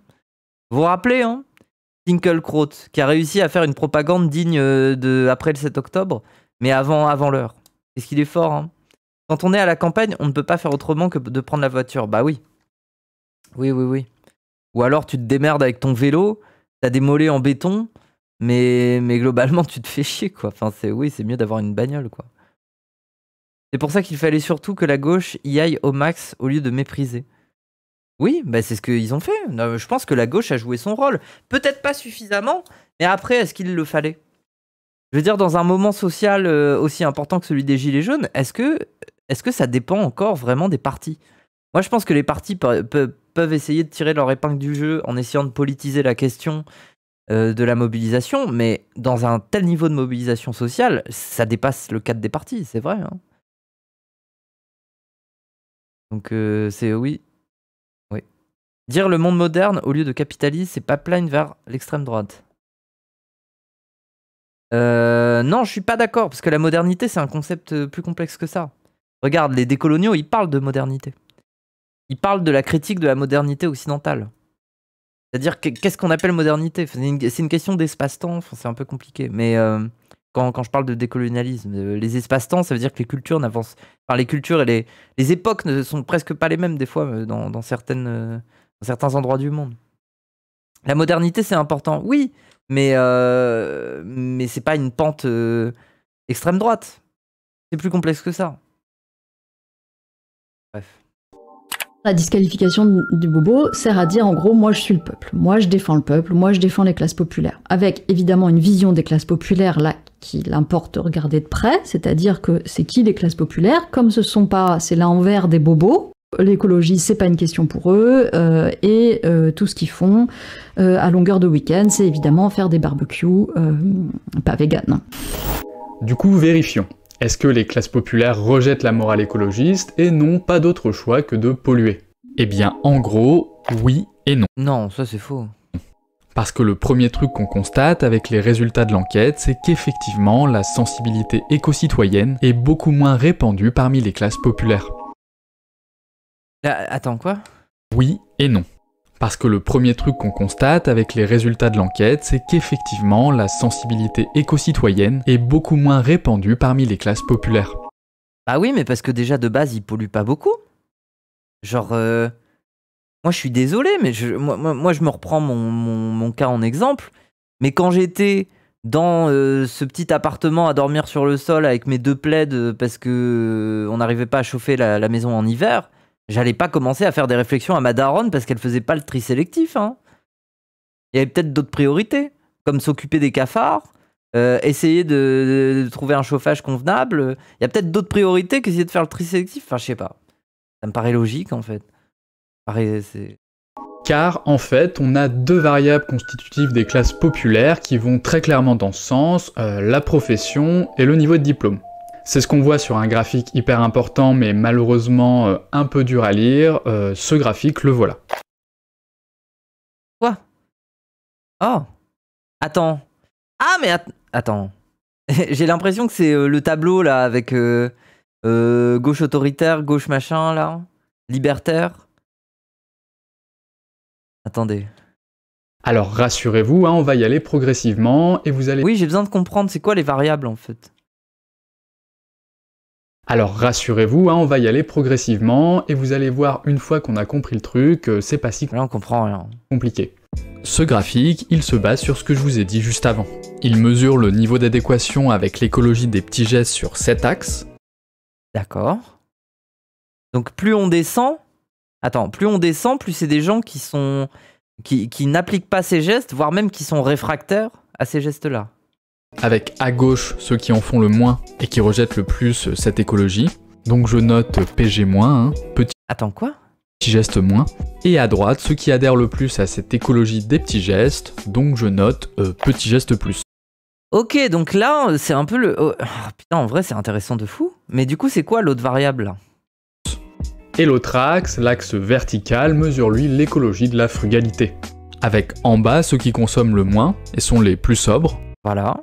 Je note donc C- pour consommation moins. Et en haut, ceux qui consomment le plus, je note donc C+. Attendez, mais du coup, il est incroyable ce graphique. Hein. Ça veut dire que là, ici, là, dans les 3 000-4 500 € par mois, là, on a les vrais fils de pute. Ça veut dire que c'est sur l'axe de la consommation. Ça fait partie des gens qui consomment le plus. Et qui, en plus de ça, nous culpabilisent tout le temps parce que les autres... C'est eux, en fait, là, les inférieurs à 4000... non, supérieurs à 4 500 par mois et tout ça, là. C'est eux dont les parents prennent 17 fois l'avion. Ils essayent de culpabiliser leurs darons parce qu'ils prennent l'avion. C'est eux. Précis. C'est ça, ouais. Les 60-66 ans, je sais pas pourquoi. Et là, ici, les 4 et plus. C'est bac plus 4 et plus, j'imagine. Et du coup, là, bah voilà, moi j'étais là. Non, mais premier degré, les gens, j'étais ici, moi. Moi, c'est vraiment, je me sens là. Alors maintenant, maintenant non. Maintenant, j'ai évolué un petit peu, mais à l'époque où je parlais avec ma daronne, nous, on était ici, hein, clairement. On était en dessous des 1200 par mois, on consommait rien, mais bon. Le triangle, ça indique les personnes du ménage. Ah, le nombre de personnes. Oh, c'est intéressant. Ok. Donc quand il y a 4 personnes et plus dans un ménage, ok. 2, 3. Pourtant, il y a beaucoup de trucs, les colocations un peu écolo là. Temps de diff entre 1000, 2000, 2000, 3000. Bah oui. L'argent, ça change tout hein, dans la vie. Hein. Bien sûr. Ouais, tu vis pas avec moins de 1200 € par mois. Hein. Surtout quand t'es plusieurs dans la maison. Hein. Avec en bas ceux qui consomment le moins. Tout en bas, c'est ça de faire de la BD. Ah bah ouais, bah t'es bête, hein. Et tous les gens que je connais dans le milieu de la BD, généralement, ils ont un truc en commun, c'est qu'ils ont fait de la BD en faisant autre chose à côté. Sinon, c'est impossible de s'en sortir. Moi, ma strat, ça a été de faire du stream. Ça a marché. Il y en a d'autres, leur strat, ça a été de faire une BD en étant, je sais pas moi, conseiller téléphonique dans un truc pendant des années, quoi. Ouais, la BD, c'est dur, hein. Et en plus, pour moi, c'est un médium qui est mourant. C'est ça aussi qui est difficile, quoi. C'est un médium mourant. Après, il essaye de se métamorphoser, il essaye de prendre une forme différente. On a plus en plus de romans graphiques. On a plus de trucs liés à des tranches de vie, des biographies. Mais c'est quand même un médium mourant, quoi. On n'est plus sur un médium populaire. Ça devient un médium de niche, un peu. Après, la niche est intéressante. Hein. Moi, je vous le répète, hein, le prochain Joe Sacco, là, allez lire du Joe Sacco, c'est incroyable, enfin, des trucs comme ça, mais... Mourant, carrément, pour moi, ça a juste toujours été niche. Ah bah non. Non, tu dis n'importe quoi. Il y a eu une époque où la bande dessinée, c'était très populaire. Il y a plein de gens qui achetaient des bandes dessinées. Je veux dire, tous nos darons ont quasiment tous des bandes dessinées, et souvent les mêmes dans leur armoire, quoi. Je veux dire, c'est juste qu'aujourd'hui, il n'existe plus il n'existe plus un engouement tel qu'à l'époque d'Astérix, à l'époque de Tintin, à l'époque de Spirou. Il n'y a plus cet engouement, il n'y a plus des hordes de gens qui vont se jeter dans la première librairie pour acheter le nouveau Astérix. Ça n'existe plus. Quand bien même les BD Astérix, les BD Tintin et tout ça, elles font encore des chiffres de vente impressionnants. Ça a juste complètement baissé, en fait. Ça reste impressionnant, mais ça reste impressionnant par rapport aux autres BD. Je crois que les chiffres de vente, c'est en gros une bande dessinée en moyenne. Si on prend la moyenne de tout le monde, ça se vend entre 3000 et 6000 exemplaires. C'est un peu la moyenne, quoi. La moyenne d'une bande dessinée. Ce qui est pas mal, hein. 3000, 6000 exemplaires, tu rembourses ton éditeur, déjà. C'est bien. Et après, les chiffres de vente d'un album d'Astérix, ça doit être dans les 600 000 ou 700 000. 600 000 ou 700 000. Mais c'est peu. C'est peu par rapport à une époque où quand il y avait une BD d'Astérix, t'avais des millions de gamins qui l'avaient entre les mains au bout de quelques mois. Oui, c'est rien. Ouais, non, c'est pas une économie de fou, hein. C'est devenu bobo, la BD. Bah... Moi, je trouve que oui. Moi, je trouve que... Moi, il y a un truc. Une fois, je me suis pris la tête. Parce que ça, c'était un truc... J'habitais à Amiens, à l'époque. Et à Amiens, j'étais dans une association qui faisait le festival de bande dessinée. Et il y avait un mec que je devais inviter. Et ce mec-là, je devais lire ses BD, en fait. Et le problème, c'est qu'à l'époque, j'étais étudiante, j'avais pas beaucoup de sous. Et il me restait plus grand-chose à la fin du mois. J'avais pas envie de payer ses BD. Pour moi, c'était trop cher. Du coup, je rentre dans une librairie spécialiste de BD. Je vais trouver les bouquins et je me dis, bon, je vais gêner personne. Je vais m'installer un peu dans mon coin et je vais essayer de les lire dans la librairie. Le mec, il est venu me chercher au bout de 10 minutes. Hein. Le mec, il est venu me chercher, mais j'avais l'impression d'être à l'époque de Victor Hugo, quoi. Le mec voulait vraiment que je sorte du magasin. C'est une honte. J'ai osé lire la BD sans l'acheter. Vous vous rendez compte? Et le gars, en plus, je savais qu'il me connaissait potentiellement. Le gars, j'ai été lui dire, mais désolé, je suis à l'assaut de BD. C'est juste que je suis étudiante, j'ai pas de sous et tout ça. Il voulait rien entendre. Désolé, mais qu'il aille se faire enculer. Et en fait, il comprend pas la logique de ce business. Désolé, mais c'est comme le piratage. C'est comme le piratage. One Piece. Est-ce qu'il y a vraiment beaucoup de gens qui ont regardé l'anime de One Piece en achetant les épisodes sur DVD? Non. Il y a plein de gens, la majorité des gens, ils ont découvert One Piece en regardant des épisodes en pirate. Et pourtant, combien d'entre eux ont acheté des figurines? Combien d'entre eux ont acheté des t-shirts, des drapeaux, des machins, du merch? Ça a marché. Combien d'entre eux ont été payés une place de cinéma quand il y a eu le film One Piece et tout ça? Ça a marché. C'est une économie. Et ça serait pareil pour la BD. Bordel de merde, vous êtes libraire, laissez des gamins de temps en temps lire une BD gratuitement dans votre librairie.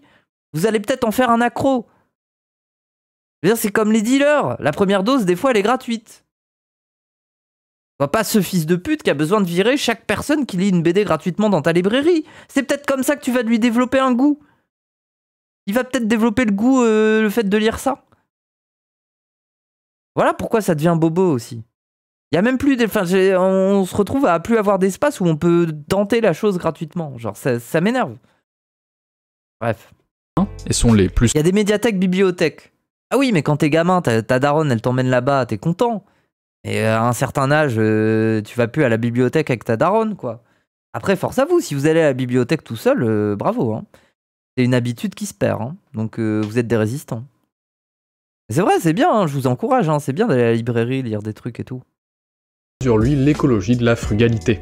Avec en bas ceux qui consomment le moins et sont les plus sobres. Je note donc C- pour consommation moins. Et en haut, ceux qui consomment le plus. Je note donc C+.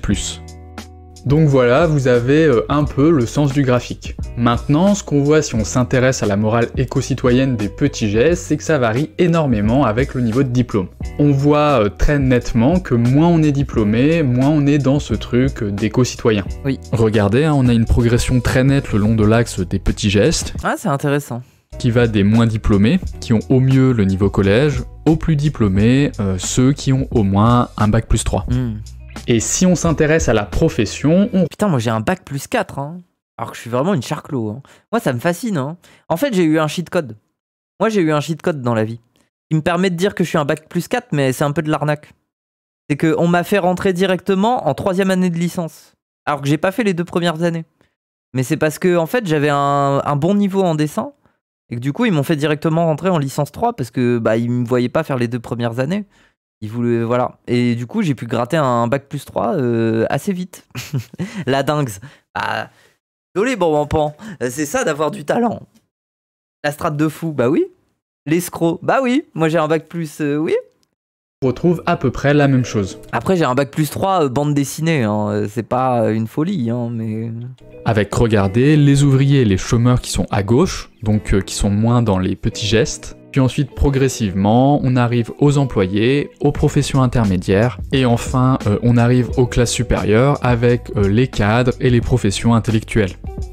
Autrement dit, on voit bien que ceux qui sont le moins dans l'écologie du geste, c'est ceux qui sont les moins diplômés et qui sont les moins dans une position de pouvoir dans le monde du travail. Bref, le rejet de la morale éco-citoyenne par les classes populaires, c'est donc un vrai truc. Mais, en revanche, le fait qu'elles seraient obligées de polluer du fait de leur mode de vie, ça, c'est globalement faux. Même s'il faut quand même préciser une chose, c'est que c'est assez vrai concernant un groupe social en particulier, les ouvriers. Parce que il y en a plus beaucoup des ouvriers aujourd'hui. Regardez, hein, sur l'axe de la sobriété Vu combien il y en a, 20%, c'est ça? Écologique, on voit qu'ils sont dans la partie supérieure. Autrement dit, non seulement ils sont pas dans la morale éco-citoyenne, puisqu'ils sont du côté gauche, mais en plus, ils ont plutôt tendance à avoir un niveau de vie polluant. Ah bah voilà, les beaufs, quoi. Alors ça, sociologiquement... bon barbecue, là, rentrant de l'usine. C'est quelque chose qui avait été déjà constaté, car le sociologue français des mondes ouvriers, Olivier Schwartz, écrivait notamment que... Tous les électorats de LFI? Bah non. Non. Vous croyez... Attendez. Je crois que LFI... Bah justement, un des problèmes qui se pose, tout le truc de Ruffin, machin, je sais pas quoi, là, c'est est-ce qu'il parle encore aux ouvriers blancs? Non, en effet, pas trop. Que c'est peu dire que les familles ouvrières s'autorisent à consommer. Quand elles le peuvent, en termes de ressources économiques, elles s'adonnent non sans jubilation à des formes redondantes et sophistiquées de consommation. Et une des grandes raisons à ça, c'est que les familles ouvrières font souvent partie des fractions hautes des classes populaires. Ce sont celles qui ont un emploi, qui sont parfois propriétaires de leur logement et qui sont du coup assez bien intégrées à la société. Et dans une société de consommation capitaliste, comme le disent les sociologues Baudelot et Establet, consommer, ce n'est pas seulement dépenser ni acquérir des biens matériels, c'est bel et bien prendre sa part de la vie sociale. Ah oui.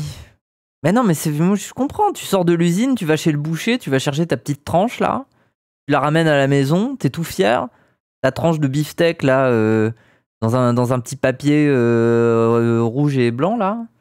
C'est la fierté de la maison. Tu es l'homme de la maison, tu as ramené un morceau de viande, tu es heureux. Et c'est pour ça que chez Et tu as dit bonjour au boucher, c'est un moment social, quoi. les classes populaires stabilisées, la consommation est essentielle. Parce qu'elle permet de se distinguer de ceux qui sont juste en dessous, de ceux qui sont moins intégrés et qu'on appelle parfois les sous-prolétaires, et qui sont les chômeurs, les inactifs, bref, les fractions les plus précaires des classes populaires. Cette consommation, elle a donc un rôle clé dans leur statut social, et c'est pour ça qu'ils ne sont pas dans l'écologie de la frugalité. Mais ce qu'il faut bien voir par contre, c'est que globalement, plus on est pauvre, moins on pollue. Oui. Car regardez, si on regarde le niveau de richesse, on voit que C'est moi. tout en bas on a les petits revenus, et que Enfin, c'est plus moi aujourd'hui. plus on va gagner d'argent, plus on... Où est-ce que je me trouve aujourd'hui, tiens? Où est-ce que je me trouve là? Dans toute ma fils de puterie. Moi, je pense que je me trouve quand même là, parce que je suis seul dans mon truc. Je suis où, moi, en fait? Je sais pas. Je suis inactif et autres. Je pense que je suis là, maintenant. Je suis avec les inactifs et les autres, là. va consommer, et donc... Je consomme un peu plus. J'allume le chauffage, je prends des douches chaudes, des fois je m'endors dans la douche, ça me fait plaisir. Je pense que je suis là, maintenant. polluer. Cette réalité sociale, elle renvoie très bien à ce que Jean-Baptiste Comby a appelé le paradoxe de la morale éco-citoyenne. Et j'avais mis au jour ce que j'avais appelé à l'époque le paradoxe social de la morale éco-citoyenne, c'est-à-dire que déjà à l'époque, on commençait à voir que... Endormir dans la douche. Vous êtes jamais endormi dans la douche?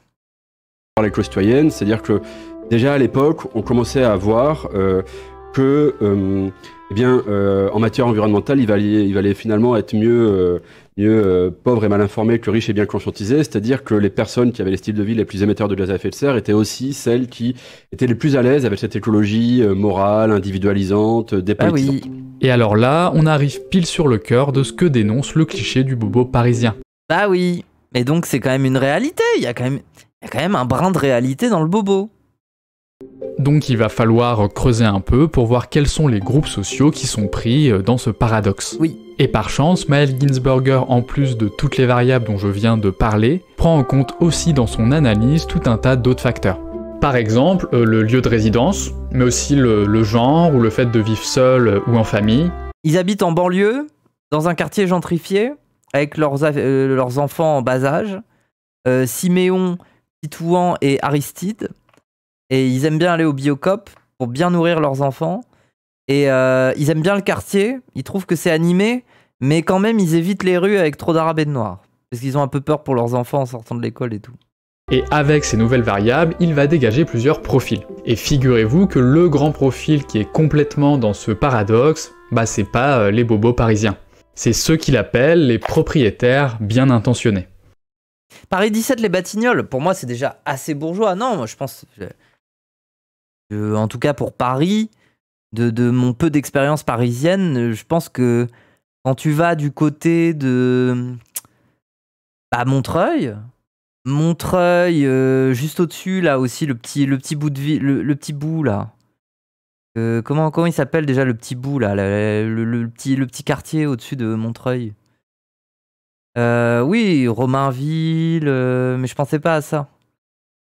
19e à côté des buttes Chaumont. Ah oui, c'est déjà un peu plus bobo dans l'idée. Il y a Montrouge aussi, vers le sud là. Aussi beaucoup de gens à Ivry, Ivry aussi. Belleville, oui.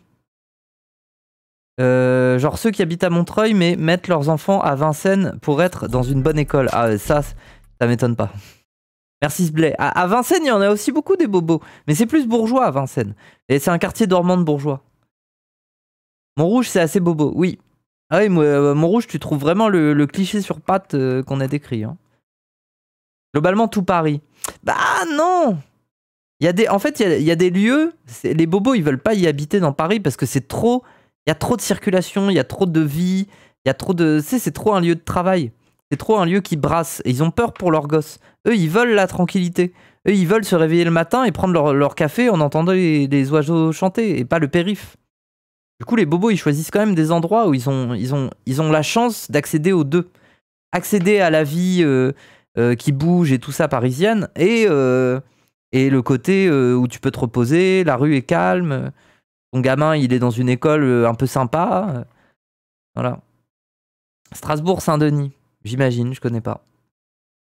C'est trop cher, faut pas oublier que les bobos vivent bien, mais t'as des quartiers d'héritiers. Oui, aussi. Oui. Oui, les bobos, c'est pas forcément des héritiers. Par contre, les bobos, ils ont les moyens de rembourser un crédit facilement et tout ça. Du coup, ils deviennent propriétaires. Et je pense, s'ils maintiennent bien leur niveau de vie, ils sont potentiellement multipropriétaires quand ils sont plus vieux. Moi, je le vois un peu comme ça. C'est-à-dire qu'ils prennent une première maison, et puis, je sais pas, par exemple, ils partent en vacances et ils se disent, bon, on peut peut-être s'acheter un tout petit appartement en bord de mer, et ils le font. Ils en ont les moyens. C'est un peu ça, j'ai l'impression, le pouvoir des bobos. C'est-à-dire que s'ils finissent leur vie avec 2-3 propriétés, pas ouf, mais des trucs où tu peux aller vivre et tout, bien entretenu, bah voilà, pour moi, un bobo, il a ça, quoi. Bref. Ces propriétaires bien intentionnés, ce sont des gens qui adhèrent vachement à l'écologie du geste, tout en étant très éloignés de la sobriété parce qu'ils consomment beaucoup. Donc en fait, ils sont typiquement dans ce qu'on reproche aux bobos. Mais le truc, c'est que ces gens ne sont pas des urbains. Ce sont des gens qui vivent plutôt dans des zones rurales et qui sont plutôt des hommes avec des revenus assez... C'est pas précis bobo aussi parce que c'est pas une catégorie sociale, plutôt un ensemble de pratiques culturelles. Oui, je suis d'accord. Mais c'est toute la question que la vidéo soulève. C'est est-ce qu'on utilise encore ce terme? Je sais pas. Moi, je trouve qu'il faut être critique, mais moi, je trouve qu'il est trop important pour se repérer maintenant dans le paysage un peu. Alors, moi, je trouve qu'il y a une réalité. On l'a vu. Les revenus autour de 3 000, 4 000 euros, qui sont les gens qui se complaisent le plus dans ce truc culpabilisateur. Le fait que Biocop est une économie qui arrive à tenir parce qu'elle a des clients. Je veux dire, toute cette réalité-là suppose qu'il y a quand même un public. Et analyser ce public-là, bon voilà, le mot bobo est quand même bien utile. Et puis moi j'en parle aussi, si j'ai cette analyse de dire que les bobos, c'est ceux qui aiment bien se rapprocher des milieux culturels et tout ça, c'est parce que quand j'étais enfant, je connaissais beaucoup ces gens-là. Moi, j'avais un père, il était clown. Je connaissais beaucoup de gens, il était dans le milieu du théâtre de rue. Je veux dire, Corinne Maziero, je la connais depuis mon enfance. C'est une meuf que je connaissais bien. Vous voyez un peu le type de personnage. C'est des prolos du spectacle. C'est des gens, c'est des techos, c'est des machins. Ils vivent sur leur je sais plus comment on appelle ça, pas les acédiques, là. Je sais plus comment on appelle ça. Mais globalement, ils vivent là-dessus. Alors, ils ont des sécurités de l'emploi un peu meilleures que dans d'autres secteurs. Mais ça reste quand même un peu des trimards, quoi. Leur intermittence, voilà, c'est ça. Ça reste un peu des trimards, quoi. C'est quand même un lord de trimard. Par contre, c'est un lord de trimard qui est dragué et constellé continuellement par des bobos. Les bobos sont fascinés à l'idée de pouvoir aller aux mêmes soirées que ces artistes de rue, d'avoir leurs anecdotes, leurs histoires sur comment ils allaient faire une tournée, ils prenaient des drogues en tournée ou ils allaient boire des coups. Ils aiment ces espaces-là, ils les aiment beaucoup. Ils aiment trop aller à leur vernissage, ils aiment trop...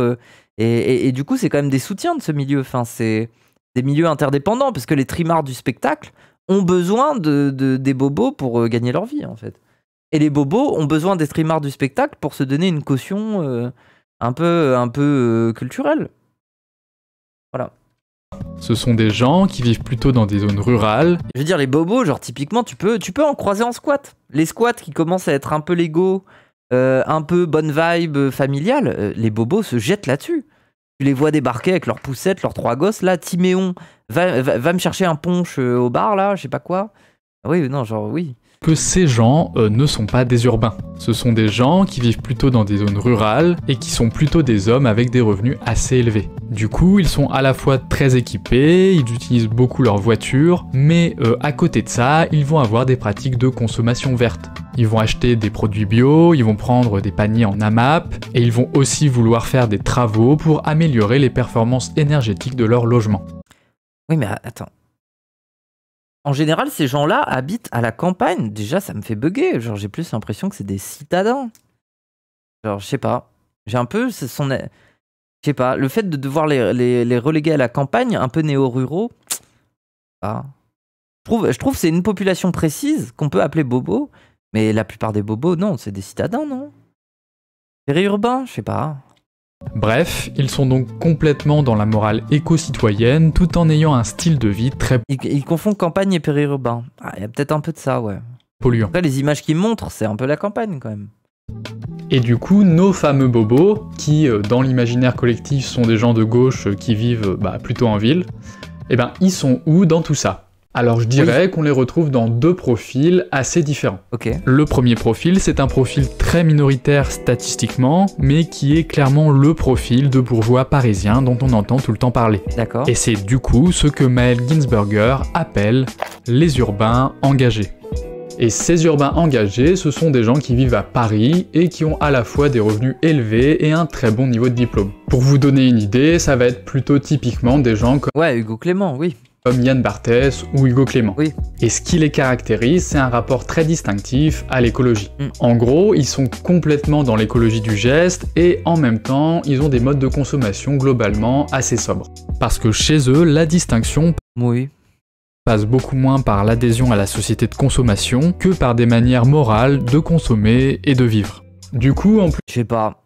Je veux dire, Yann Barthès se fait quand même tailler des costards et va chercher son Starbucks, quoi. Donc, ouais, je sais pas. C'est pas très sobre non plus, genre, je sais pas. En plus de ne pas prendre la voiture, ils vont par exemple très peu renouveler leurs équipements domestiques. Mais en revanche, à côté... Les campagnards SUV, full capital économique, aucun capital culturel. Moi je les aime bien. J'ai de l'affection pour eux parce que c'est des gens, ils ont les moyens d'aller dans certains espaces, mais par contre, quand ils débarquent dans ces espaces-là, c'est vraiment les ploucs de la soirée. Et du coup, ils me font rire.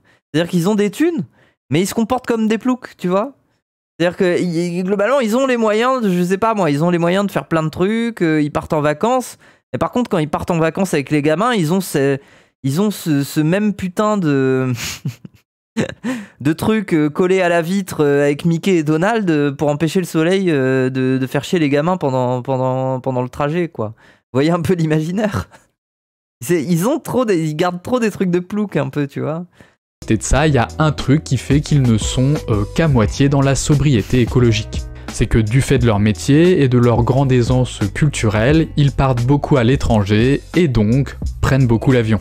Ce qui en fait une population à la fois très dans l'écologie... Oui, c'est ça, le pare-soleil Mickey sur la Porsche Cayenne, voilà. Et donc prennent beaucoup l'avion. Ce qui en fait une population à la... Ton patron est un plouc, parle bien. C'est vrai qu'il a un côté un peu plouc, Danny. Mais c'est justement, j'ai de l'affection. Beaucoup à l'étranger et donc prennent beaucoup l'avion. Ce qui en fait une population à la fois très dans l'écologie du geste et en même temps dans une forme d'entre-deux au niveau de la sobriété énergétique. Ils sont donc assez cohérents mais pas complètement. La plus grande cohérence, au final, on la retrouve plutôt dans les classes moyennes urbaines. Car le seul profil qui est non seulement dans l'écologie du geste, mais aussi complètement dans l'écologie de la frugalité, c'est ceux que Maël Ginsberger appelle les petits locataires responsables. Et alors ces personnes, elles vivent souvent seules, en ville, dans des logements assez petits. C'est moi. Et elles ont des revenus pas particulièrement élevés. Oui. Et chose importante, ce sont aussi beaucoup des femmes. Et ça... C'est moi ?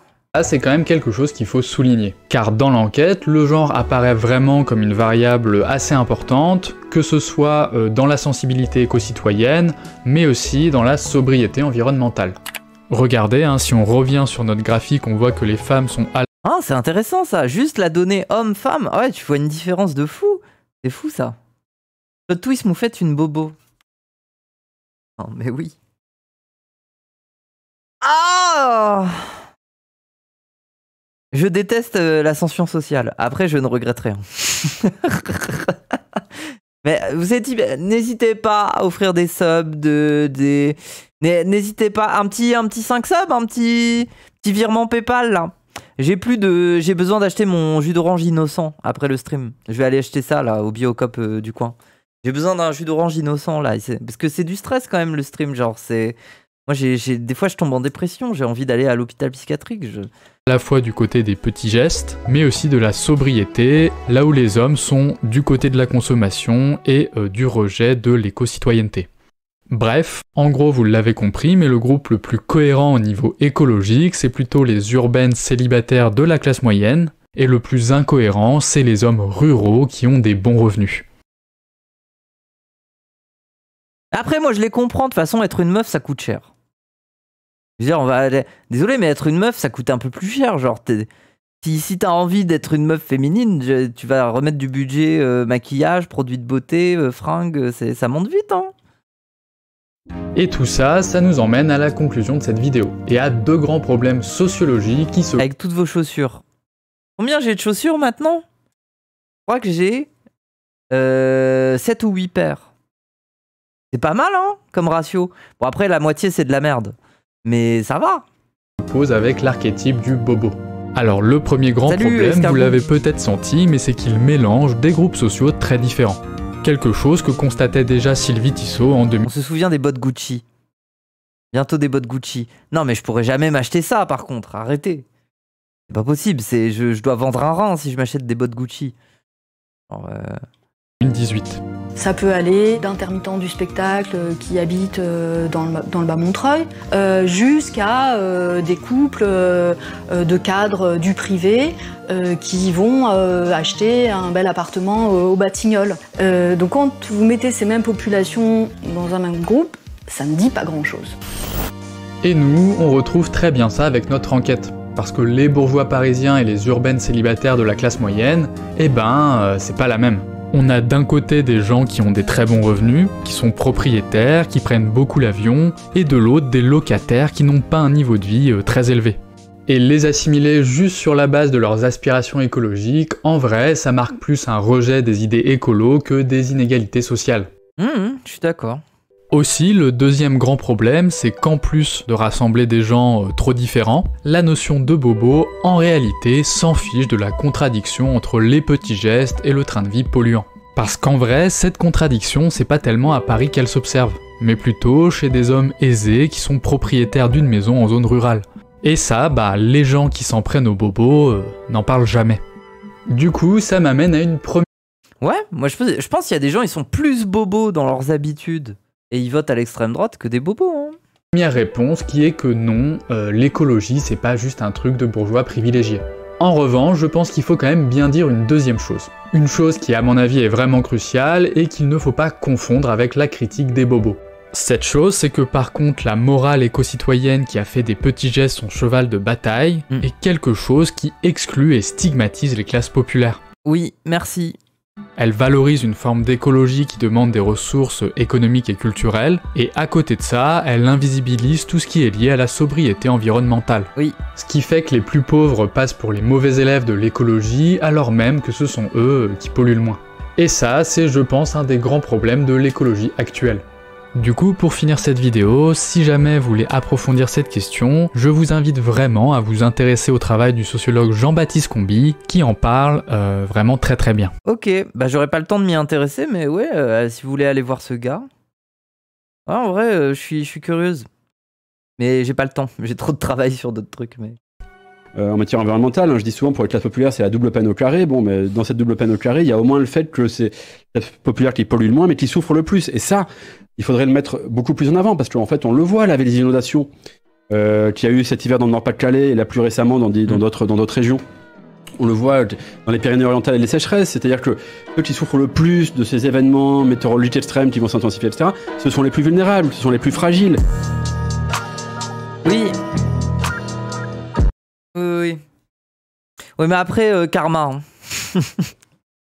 Les inondations dans le 6-2, c'est le karma raciste. Hein. Ils avaient qu'à être moins racistes. Vidéo cool. Ouais, elle était bien. Elle était bien. Mais bon, je manque de réponse sur ce mot de bobo. Donc je vais continuer à l'utiliser. Cette vidéo m'a pas convaincu qu'il était inutile, ce terme. Par contre, il m'a convaincu qu'il faut quand même rappeler que c'est un truc d'un conservateur, quoi. Ça me déprime ce que tu dis. De quoi? De dire que c'est le karma? C'est un peu vrai, non? Quand même sacrément des racistes dans le 6-2. Hein. C'est eux qui ont filé une mairie à Marine Le Pen en premier. Hein. C'est-à-dire, il fallait être sacrément con à l'époque pour offrir une mairie à Marine Le Pen. Hein. Fallait le vouloir, quand même. Hein. Et le mot pipou qui refait surface moufette. Tu es contente? Moi, tant qu'il est utilisé de la bonne manière, moi, ça me va. Hein. Tant qu'il est précis, tant que son utilisation est précise, moi, ça me plaît, le mot pipou. Moi, je le trouve toujours d'actualité. Mais je trouve que en fait, il s'est quand même passé une transition. C'est que maintenant, En fait... Quand tu vois qu'en manif de LGBT, ça sort des drapeaux palestiniens, moi je pense qu'on est déjà en train d'évoluer. La métapipou évolue. Je sais pas s'il l'est toujours. Si, il l'est toujours. Mais la métapipou évolue. C'est tout. Tu veux que je te dise un truc très concret pour te montrer à quel point ça est toujours le cas? Quand j'étais retourné en assaut trans, là, et que sur le chemin pour aller en assaut, il y a une meuf trans, elle se prend des œufs. Il y a des gamins, ils passent en trottinette et ils lui balancent des œufs. Du coup, elle a grave le seum et elle essaye de leur courir après. Mais du coup, ensuite, réunion exceptionnelle, AG exceptionnel à l'assaut. Et qu'est-ce qu'ils se disent d'un coup, là, les militants trans, là? Qu'est-ce qu'ils se disent en premier? Il faudrait peut-être qu'on aille trouver le grand frère, le dealer du quartier. Il faut qu'on lui explique qu'on vient en paix. Et on voudrait juste que les gamins arrêtent de lancer des œufs sur... c'est la bonne idée. Et moi qui ne prends pas spécialement part à leur discussion parce que je suis pas une militante de fou, juste là je les ai arrêtés, j'ai dit oulala, mais attendez, à quoi? c'est des gamins sur une trottinette, ils ont 15 ans, ils ont lancé des œufs, et vous partez du principe que c'est des jeunes dealers et que du coup il y a un plus gros dealer au-dessus d'eux qui détient le quartier et qu'il faudrait aller voir ce mec pour aller lui demander qu'on arrête de jeter des œufs sur les personnes trans. Vous pensez vraiment à ça? Voilà quoi, enfin oui. Là, la pipouterie n'est jamais finie, bien sûr, il y a des impensés. Mais après, c'est ça qui est beau, c'est que c'est mignon comme impensé. Un racisme soft. Définis le mot. Oh non, la flemme. Hein. Allez sur mon Twitter, j'ai fait une BD sur les pipous il y a longtemps. J'ai fait il y a 2 ans et demi, là. Si vous voulez un peu une archive où je m'explique sur le mot pipou, allez voir cette BD. Alors, il y a quelqu'un dans le chat, il va mettre le lien, mais c'est bon. Même si c'est pas des dealers, les dealers font la sécu dans les quartiers. Bah non.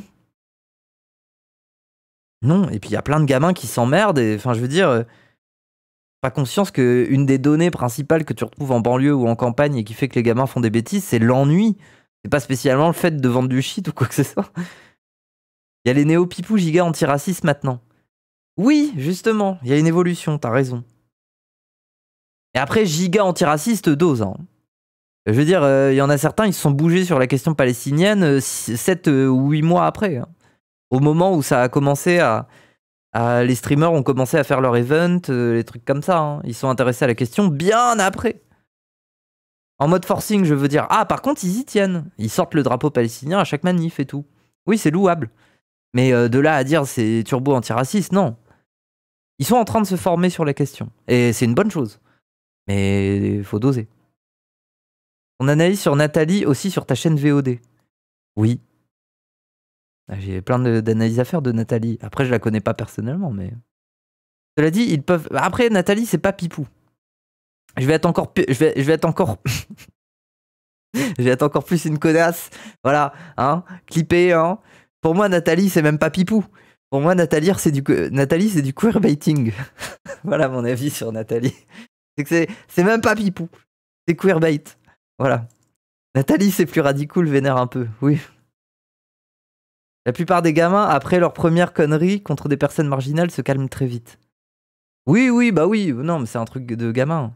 Bah, à moins de se faire pas choper, mais voilà. MDR, je vois l'idée. Bah oui. Pourquoi? Bah c'est tout, c'est comme ça. J'ai pas besoin d'entrer dans les détails, c'est du queerbaiting, c'est tout. Je sais pas qui c'est Nathalie.